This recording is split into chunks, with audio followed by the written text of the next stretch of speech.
উনি সফরে বেরিয়েছেন হাদিস কালেকশনের জন্য। প্রচন্ড শীতের রাত, উনি মাগরিবের নামাজ, এশারের নামাজ পড়ে একটা মসজিদে শুয়ে পড়লেন, আর শুয়ে শুয়ে হাদিস পড়তেছেন। কি পড়তেছেন? কথা বলেন। আর মনে মনে ভাবলেন রাতটা মসজিদে কাটায় দেই, ফজরের নামাজ পড়ে আবার বেরোবো। কিন্তু দারোয়ান এসে বলে মসজিদে থাকতে পারবেন না, ওঠেন। দারোয়ান আছে না, কথা কন। আহমদ ইবনে হাম্বল বললেন আমি শুধু রাতটা থাকতে চাই, আমি তো ফজরেরও মুসল্লি, ফজর নামাজ পড়বো তো এই মসজিদে, আমার থাকতে দাও। দারোয়ান তো দেয় না, কেন? মসজিদে থাকার জায়গা না, যান মিয়া। উনি যে আহমদ ইবনে হাম্বল এটা চিনে নাই, থাকতে দেয়। কি করবে এখন? উনি কাঁথা গুছিয়ে হাদিসের কিতাব নিয়ে কাঁধের মধ্যে ব্যাগ নিয়ে মসজিদ থেকে বের হয়ে গেলেন। কি আর করবেন, প্রচন্ড শীত, আর কাঁপতেছেন বুড়ো মানুষ। পথিমধ্যে দেখলেন বাজার, বাজার একজন খাব্বাস, শাবগুন খাব্বাস, যুবক রুটি বিক্রেতা। সে রুটি বিক্রি করে, চুলার মধ্যে রুটি শেখে। সে যে সালাম দিল আসসালাম আলাইকুম, যুবক বলে ওয়ালাইকুম আসসালাম। আহমদ ইবনে হাম্বল বলে যুবক আমার যাওয়ার জায়গা নেই, সফরে বেরিয়েছি, খুব শীতে কষ্ট পাচ্ছি, রাতে যদি তোমার এই চুলা থেকে একটু আগুন পোহাই কোনো সমস্যা? যুবক বলে না না সমস্যা না, হালান ওয়া সাহালান, ওর সামনে আসেন আসেন, আপনি আগুন পোহাইলে আমার সমস্যা কি? সুবহানাল্লাহ পড়েন। আল্লাহ শুকরিয়া করে উনি বসলেন আর আগুন পোহাচ্ছেন। আর খেয়াল করলেন যুবক রুটি বানায় আর পরে আস্তাগফিরুল্লাহ, রুটির দলা বানায় পরে আস্তাগফিরুল্লাহ, খামির বানায় আর পরে আস্তাগফিরুল্লাহ, রুটি নিয়ে উনুনের ভিতরে চুলার ভিতরে সেকা দেয় আর পরে আস্তাগফিরুল্লাহ, দোকানদারের কাছে কেউ আসলেই সে রুটি দেয় আর পরে আস্তাগফিরুল্লাহ, ক্রেতার কাছ থেকে টাকা নিয়ে ক্যাশ বক্সে রাখে আর কি পড়ে, আবার রুটি বানানো শুরু করে আর কি পড়ে, খালি এইটাই পড়তেছে। ইমাম আহমদ ইবনে হাম্বল তো অবাক, কিরে এটা আবার কেমন যুবক, খালি আস্তাগফিরুল্লাহ। উনি প্রশ্ন করলেন যুবক ঘটনা কি? আসার পর থেকেই তোমার দেখতেছি তুমি রুটি বানাও, রুটি বিক্রি করো আর পড়ো আস্তাগফিরুল্লাহ, মালাকা ইয়া শাবাব। যুবক বলে আস্তাগফিরুল্লাহ আমার সবচেয়ে বেশি পছন্দের আমল, আমি সব সময় আঠার মধ্যে ইস্তেগফারের সাথে লেগে থাকি আর সব সময় পড়তে থাকি আস্তাগফিরুল্লাহ, আর এর বদৌলতে আল্লাহ আমারে মুস্তাজাবুদ দাওয়া বানিয়ে দিয়েছে। আহমদ ইবনে হাম্বল তো অবাক, আনতা মুস্তাজাবুদ দাওয়া, তুমি মুস্তাজাবুদ দাওয়া রুটিওয়ালা? আমি এত বছর হাদিস পড়াই, আমিও তো মুস্তাজাবুদ দাওয়া না, আর তুমি রুটি বেচো বাজারে, তুমি মুস্তাজাবুদ দাওয়া, তুমি দোয়া করলে সব কবুল হয়ে যায়? যুবক বলে নাম আনা মুস্তাজাবুদ দাওয়া, আমি আমার জীবনে যত দোয়া করেছি কবুল করে নিয়েছে কে? সব দোয়া কবুল করে নিয়েছে আল্লাহ, একটা দোয়া ছাড়া। কয়টা? আহমদ ইবনে হাম্বলের কৌতূহল, কিউরিসিটি আরো বেড়ে গেল। কি? সব দোয়া কবুল হয়েছে একটা দোয়া ছাড়া? মাযালিকা দুআ ইয়া শাব, কি সেই দোয়া?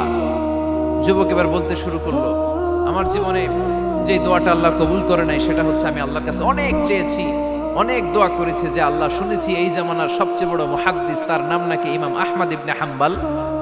আল্লাহ তোমার কাছে আমার চাওয়া আমি যেন এই ইমাম আহমদ ইবনে হাম্বলরে দেখে মরতে পারি, আমি যেন ইমাম আহমদ ইবনে হাম্বলের হাতে হাত রেখে মুসাফা করতে পারি আর তার কপালে একটা চুমু এঁকে দিতে পারি। আহমদ ইবনে হাম্বল আবেগপ্রবণ হয়ে গেলেন, চোখের পানি ছেড়ে দিলেন, বললেন যুবক তোমার এই দোয়াটাও কবুল হয়ে গিয়েছে। আহমদ ইবনে হাম্বলের দেখা সাক্ষাৎ পাওয়ার জন্য আহমদ ইবনে হাম্বলের বাড়িতে তোমার যাওয়ার দরকার নাই, আহমদ ইবনে হাম্বল তোমার দরবারে ছুটে এসেছে। আনা আহমদ ইবনে হাম্বল মুহাদ্দিসুদ দাহর, আমি নিজেই আহমদ ইবনে হাম্বল। যুবক চোখের পানি ছেড়ে দেয়, আহমদ ইবনে হাম্বল চোখের পানি ছেড়ে দেয়। যুবক চিৎকার মেরে ইমাম আহমদ ইবনে হাম্বলকে জড়িয়ে ধরে হাতে হাত রেখে মুসাফা করে কপালের মধ্যে চুমু খায় আর আল্লাহর শুকরিয়া করে বলে ও ইমাম, আসলে এই দোয়াটাও আল্লাহ আজকে কবুল করে নিল। বিশ্বাস হয় সবসময় ইস্তেগফার করলে আপনার দোয়াগুলোর এইভাবে কবুল করে নিবে কে? এই পাঁচটা জিনিস পাবেন সবসময় যদি ইস্তেগফারের সাথে লেগে থাকেন। রাজি আছেন তো? এজন্য বিশ্বনবী সব সময় নামাজে সালাম ফেরানোর পরে পড়তেন আস্তাগফিরুল্লাহ। কি পড়তেন? 3 বার পড়তেন আস্তাগফিরুল্লাহ, আস্তাগফিরুল্লাহ, আস্তাগফিরুল্লাহ। পড়তে রাজি আছেন? ইস্তেগফারের অনেকগুলো আলফাজ আছে, সবচেয়ে ছোট ইস্তেগফার হচ্ছে এটা আস্তাগফিরুল্লাহ, আস্তাগফিরুল্লাহ। আরো আছে আস্তাগফিরুল্লাহ আল্লাযী লা ইলাহা ইল্লা হুয়াল হাইয়ুল কাইয়্যুম আতুবু ইলাইহি। বিষ্ণু বলেন এই ইস্তেগফারটা যদি কেউ পড়ে, আত-তাওয়াল্লি মিন ইয়াউমিজ যাহাফ, যুদ্ধের ময়দান থেকে পালিয়ে আসা কবিরা গুনাহ। কি গুনাহ? কাফেরদের সাথে যুদ্ধ, আমি তাগড়া যুবক, তলোয়ার নিয়ে নেমেছি, আমার দেহের এক ফোঁটা রক্ত থাকা পর্যন্ত আমি যুদ্ধ চালিয়ে যাব, আমি ফিরে আসতে পারবো না, আইনটা কার? ফিরে আসলে কবিরা গুনাহ। বিশ্বনবী বলেন যুদ্ধের ময়দান থেকে ফিরে এসেছে এরকম কবিরা গুনাহ অবলম্বনকারীও যদি আস্তাগফিরুল্লাহ আল্লাযী লা ইলাহা ইল্লা হুয়াল হাইয়ুল কাইয়্যুম ওয়া আতুবু ইলাইহি পড়ে, ওই কবিরা গুনাহকারীকেও ক্ষমা করে দিবে কে? পড়তে রাজি আছেন তো?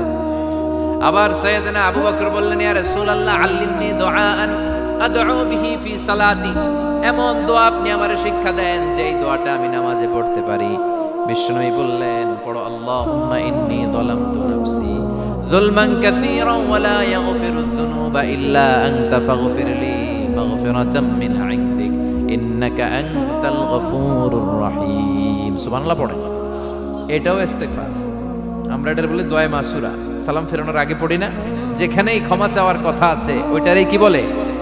ইস্তেগফার। আল্লাহুম্মা ইন্নী যালামতু নাফসি, আল্লাহ জুলুম করেছি, যুলমান কাসীরা, অনেক জুলুম, ওয়ালা ইয়াগফিরুয যুনুবা ইল্লা আনতা, তুমি ছাড়া এই গুনাহ ক্ষমা করার তো কেউ নাই, ফাগফিরলি মাগফিরাতাম মিন ইনদিক, তোমার দয়ায় আমারে ক্ষমা করে দাও, ইন্নাকা আনতাল গফুরুর রহিম, তুমি হলা ক্ষমাশীল। ঠিক কি না? এটাও ইস্তেগফার, এটাও পড়বে। আর এই সব ইস্তেগফারের শ্রেষ্ঠ ইস্তেগফারের নাম সাইয়্যিদুল ইস্তেগফার। যত ইস্তেগফার হতে পারে এর মধ্যে সবচেয়ে শ্রেষ্ঠতম ইস্তেগফার নাম কি? কথা কন। বুখারীর বর্ণনা, শাদ্দাদ ইবনে আউস রাদিয়াল্লাহু তাআলা আনহু বর্ণনা করেন, এই সাইয়্যিদুল ইস্তেগফার দিনের বেলা যে পড়বে ওই দিনে মারা গেলে সে জান্নাতি। এই সাইয়্যিদুল ইস্তেগফার রাতের বেলা যে পড়বে ওই রাতে যদি ইন্তেকাল হয় ওই লোকটা জান্নাতি। মুখস্থ আছে না? কার কার মুখস্থ? হাত তুলে। মাশাআল্লাহ, তাবারাকাল্লাহ, মাশাআল্লাহ, মাশাআল্লাহ। আর যাদের নাই তাদের হোমওয়ার্ক, তাদের আল্লাহুম্মা আনতা রাব্বি লা ইলাহা ইল্লা আনতা খালাকতানি ওয়া আনা আবদুক ওয়া আনা আলা আহদিকা ওয়া ওয়া'দিকা মাস্তাতা'তু আউযু বিকা মিন শাররি মা সানা'তু আবুউ লাকা বিনি'মাতিকা আলাইয়া ওয়া আবুউ লাকা বিযামবি ফাগফিরলি ফাইন্নাহু লা ইয়াগফিরুয যুনুবা ইল্লা আনতা। সুবহানাল্লাহ পড়েন। আজকে রাতে পড়ছেন, মারা গেলে জান্নাতি। চিল্লায় পড়েন না আল্লাহু আকবার। এজন্য বিশ্বনবী বলেন আমার আগের গুনাহ মাফ, পরের গুনাহ মাফ, তারপরেও প্রতিদিন আমি 70 বার তওবা ইস্তেগফার পড়ি। আজকে থেকে পড়তে রাজি আছেন তো? বেশি বেশি ইস্তেগফার পড়া যাবে না? একটু প্রাণ খুলে দিল খুলে আওয়াজ করে পড়েন তো আস্তাগফিরুল্লাহ। আর জোরে পড়েন আস্তাগফিরুল্লাহ। আবার সবাই পড়েন আস্তাগফিরুল্লাহ। সব সময় তওবা ইস্তেগফার যারা পড়ে তাদেরকে পছন্দ করে কে? সব সময় জিকির করে করে জিহ্বাটারে যারা ভিজিয়ে রাখে তাদেরকেও পছন্দ করে কে? আল্লাহ বলেন ওয়াজকুর রাব্বাকা ফি নাফসিকা তাদাররুআন ওয়া খীফাতান ওয়া দুনাল জাহরি মিনাল কওলি বিল গুদুবি ওয়াল আসাল ওয়া লা তাকুম মিনাল গাফিলিন। সুবহানাল্লাহ পড়েন। আল্লাহ বলেন ওয়াজকুর রাব্বাকা ফি নাফসিক, আল্লাহরে মনে মনে ডাকো, তাদাররুআন ওয়া খীফা, আল্লাহর জিকির করতে আল্লাহ বলেছেন ফি নাফসিক। বুঝতেছেন না অর্থ? ফি নাফসিকা, মনে মনে আল্লাহর জিকিরটা করো। তাদাররুআন ওয়া খীফা, তাদাররুআ মানে বিনয়ের সাথে, with full of humility, submission and humbleness, বিনয়ের সাথে আল্লাহরে ডাকো। ওয়া খীফা, গোপনে গোপনে ডাকো। দুনাল জাহরি মিনাল কওল, চিৎকার চেঁচামেচি করে ডেকো না। কার কথা? আওয়াজ করে জিকির করো না। এই যে আমরা মাহফিলে লা ইলাহা ইল্লাল্লাহ জিকির করে, এটা তালিম। উদ্দেশ্য কি? তালিমের জন্য আওয়াজ করে জিকির জায়েজ আছে, কিন্তু ব্যক্তিগত জিকিরের যে ইবাদতটা এটা আস্তে আস্তে হইতে হবে, এটা ভদ্রভাবে হতে হবে, চিল্লাচিল্লি করে নয়। আবার তালিমের জিকির ওইটাও ভদ্রভাবে।